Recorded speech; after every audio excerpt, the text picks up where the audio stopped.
what our friend pointed out in her eulogy is that the logperch spawns between April and June. And when Mountain Valley Pipeline resumed construction during and after that time frame, those eggs have now been silted over. It happened again last spring. We've had 2 spawning seasons in a row with violent assaults against the future sustainability of a creature that we should cherish.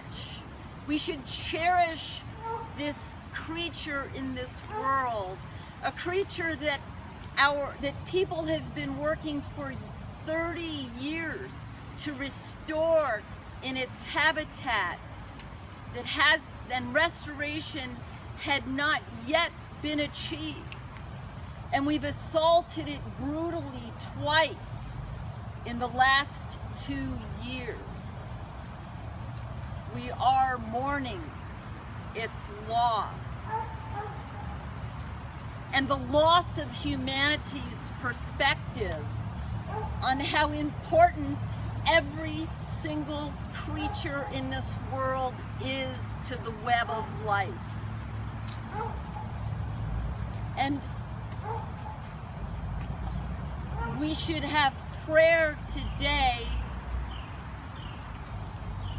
to bring change in this world, for more respect for these creatures in our business world, in our personal world, in the world of laws and regulation. This creature needs to be able to stand on its own, to assert its own rights, to live and to thrive in the Roanoke River. Thank you. Amen. Anyone else to speak?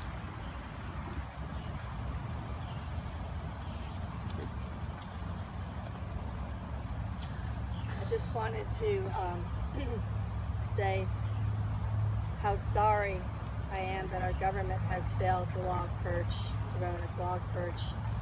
But I also want to thank God for sending so many people that have responded on their own, like the tree sitters down on Yellowfitch Lane, that are protecting a stream that the Mountain Valley Pipeline right now does not have a permit to cross. And how grateful we are for people that show up for that, and that I pray that more people will stand up and do what they can to protect our water, and that is the home for the Roanoke Logperch, so that the species survives, and ultimately that we survive as well.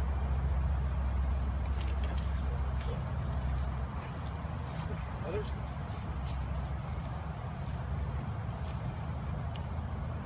Thank you for that, Frida.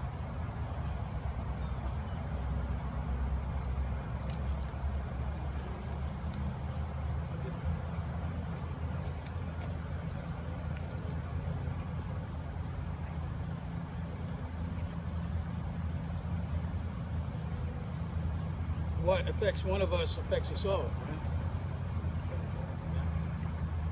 In my faith tradition, we believe that very deeply. We are in communion or solidarity with not only all two-leggeds, human beings, but all of creation. And creation, as one author put it, is the original blessing to us all. A number of years ago, I met a man by the name of Maurice, Hensley Maurice. He lived up on the parkway before it came through, and they forced him down into the town, taking his home place away. His wife came to church, he didn't, so I went to visit him. My goodness, I'm glad I did. Maurice was an early environmentalist. Now, you wouldn't think that. He was conservative in a lot of ways. But on a matter of environment, he said he learned from the Native Americans that all the earth was sacred. And what you need to do is to leave creation the way you found it. he lived it out. He had a wonderful black snake that loved to stretch out on the steps of his house, on the front steps there. It was about 6 or 8 feet long. He finally moved it after his wife said, "It's going to kill me from fright if I step on that snake." He had yellow jackets take up in his front yard. He refused to move them. He said they have as much right to be here as I do. So he left.